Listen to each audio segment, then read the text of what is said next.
Good morning students. Hari ini kita mau belajar tentang salah satu tokoh Alkitab, yaitu Ehud. Nah, pada masa hidupnya Ehud, bangsa Israel dijajah oleh bangsa Moab, di mana bangsa Moab menindas bangsa Israel selama 18 tahun lamanya. Nah, pada saat itu bangsa Moab dipimpin oleh seorang raja yang sangat gendut dan sangat besar. Pada akhirnya anak-anak bangsa Israel tidak tahan lagi dengan penindasan yang dilakukan oleh bangsa Moab dan Raja Eglon lakukan kepada mereka, sehingga mereka bertobat dan memohon ampun kepada Tuhan supaya Tuhan membebaskan mereka dari bangsa Moab, sehingga mereka bisa diselamatkan dari bangsa Moab. Nah, pada saat itu juga Tuhan mendengar apa yang diserukan oleh orang-orang Israel, sehingga Tuhan membangkitkan salah satu hakim, yaitu yang bernama Ehud. Nah, Ehudlah yang akan membawa kemenangan bagi bangsa Israel. Secara spesifik dikatakan bahwa Ehud itu adalah seorang yang kidal. Itu tertulis dalam Hakim-Hakim ya. Kamu bisa lihat nanti di dalam Alkitabmu dikatakan bahwa Ehud itu adalah seorang yang kidal. Nah, pada zaman itu seorang yang kidal, tahu kidal ya? Kidal itu berarti dia melakukan segala sesuatu dengan menggunakan tangan kirinya. Nah, pada zaman itu seorang yang kidal dianggap memiliki suatu keunikan atau sesuatu yang khusus dalam dirinya. Dia berbeda dari orang-orang yang lain. Sama juga seperti kita. Ketika kita melakukan sesuatu itu kan pasti menggunakan tangan kanan. Kalau Ehud itu dia menggunakan tangan kirinya. Nah, itulah keunikan dari Ehud. Mengapa Tuhan memilih Ehud? Nah, ada rencana Tuhan di balik semuanya itu, karena Tuhan tahu apa yang paling baik dan yang terbaik baik bagi bangsa Israel maupun buat Ehud sendiri. Nah, anak-anak, Ehud itu adalah seorang yang cerdik. Kenapa Miss katakan dia seorang yang cerdik? Karena selain cerdik, dia juga adalah seorang pengantar upeti. Tahu upeti? Nah, upeti itu sama dengan pengantar persembahan yang akan dipersembahkan kepada raja. Nah, ketika Ehud hendak memberikan persembahan kepada Raja Moab, yaitu Eglon, sebelumnya dia memiliki sebuah rencana. Dia menyusun sebuah rencana bagaimana dia akan mengalahkan Raja Eglon. Nah, untuk memperlancar misinya, ia membuat rencana dengan membuat sebuah pedang yang 1 hasta panjangnya. Tahukah kamu 1 hasta itu sama dengan 45 cm? Nah, setelah Ehud selesai membuat pedangnya, lalu ia menyandang pedangnya di sebelah pangkal paha kaki kanannya. Mengapa? Supaya dia mudah mengambil pedangnya dengan menggunakan tangan kirinya.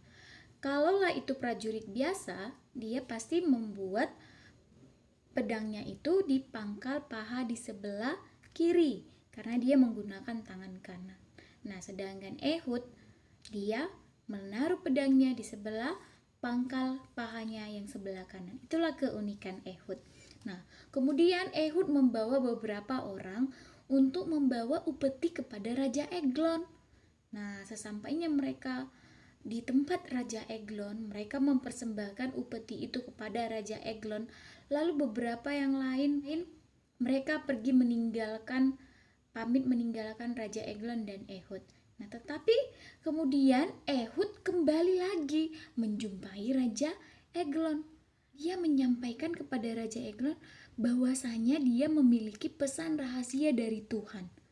Nah, karena Raja Eglon penasaran dengan pesan yang dibawa oleh Ehud, lalu Eglon tanpa sadar dan dia merasa nyaman dan dia yakin bahwa Ehud itu aman-aman saja karena dia merasa Ehud tidak membawa apapun, tidak membawa senjata apapun, sehingga Eglon menyuruh seluruh penjaga-penjaganya untuk keluar dari kamarnya. Nah, ketika penjaga-penjaga Eglon keluar dan pergi, maka langsung dengan ligat Ehud mengunci kamar Eglon, lalu ia dengan sigap menghunuskan pedangnya ke perut Eglon. Nah, sampai di situ Eglon langsung tergeletak dan meninggal. Lalu Ehud pun melarikan diri lewat pintu belakang. Ketika dia melarikan diri, penjaga-penjaga Eglon tidak sadar bahwa Eglon sudah meninggal. Nah, mereka pikir Eglon itu sedang berada di kamar mandi. Jadi mereka tidak mencari tahu bagaimana keadaan Raja Eglon. Nah, selang beberapa lama kemudian, mereka mulai sadar mengapa Raja Eglon tidak keluar-keluar. Sehingga mereka dobrak pintu kamar Eglon, lalu mereka dapatilah Raja Eglon sudah meninggal. Nah, kemudian Ehud ketika di perjalanannya menuju Israel dan setibanya dia di Seira, ia meniupkan sangkakalanya di Gunung Efraim. Nah, ia memanggil semua orang-orang untuk masuk dalam peperangan karena Ehud percaya bahwa Tuhan telah menyerahkan bangsa Moab ke tangannya. Dan bukan hanya itu saja, pada seketika itu juga bangsa Moab dikalahkan oleh bangsa Israel. Dan Tuhan menganugerahkan mereka kebebasan, kedamaian selama 80 tahun lamanya. Nah, anak-anak, dari kisah Ehud ini kita mau belajar apa? Kalau tadi kita lihat Ehud dipakai Tuhan dengan keunikannya. Apa keunikan daripada Ehud? Iya, dia mempunyai tangan yang kidal. Dia seorang yang kidal, melakukan segala sesuatu dengan menggunakan tangan kiri. Kalau kita yang sudah biasa menggunakan tangan kanan, kalau kita disuruh menggunakan tangan kiri, pasti itu sangat sulit sekali, iya kan? Nah, jadi sekarang kita diciptakan Tuhan itu, baik Miss Juita atau kamu, pasti memiliki keunikan atau keistimewaan yang kamu miliki. Jadi jangan pernah kamu merasa diri kamu itu, Miss, aku kayaknya jelek lah, aku gak punya keunikan.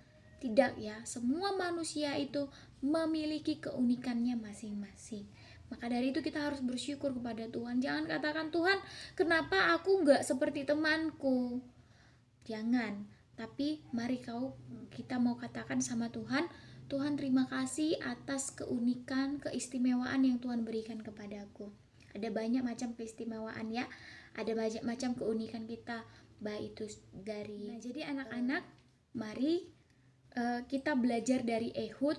Dari keunikannya itu, dia dapat membebaskan bangsa Israel, bahkan membuat sejarah bagi bangsa Israel yang tadinya mereka ditindas oleh bangsa Moab, akhirnya mereka bebas. Nah, begitu juga dengan kita. Biarlah setiap keunikan yang kita miliki, kita mau persembahkan kepada Tuhan. Ingat ya, bahwa Tuhan memakai orang-orang yang mau bersyukur kepadanya. Tuhan tidak memakai orang yang sombong. Tuhan tidak memakai orang yang merasa dirinya hebat. Tetapi mari tunjukkan bahwa kamu bersyukur atas setiap apa yang Tuhan berikan kepadamu. Seperti Ehud, walaupun dia memiliki keunikan yang tidak biasa, tapi Tuhan pakai dia luar biasa. Maka dari itu, mari kita juga harus bisa seperti Ehud. Kita bukan andalkan kekuatan kita, tapi kita mau andalkan Tuhan yang memberikan keunikan, bahkan yang memberikan segala yang kita miliki saat ini.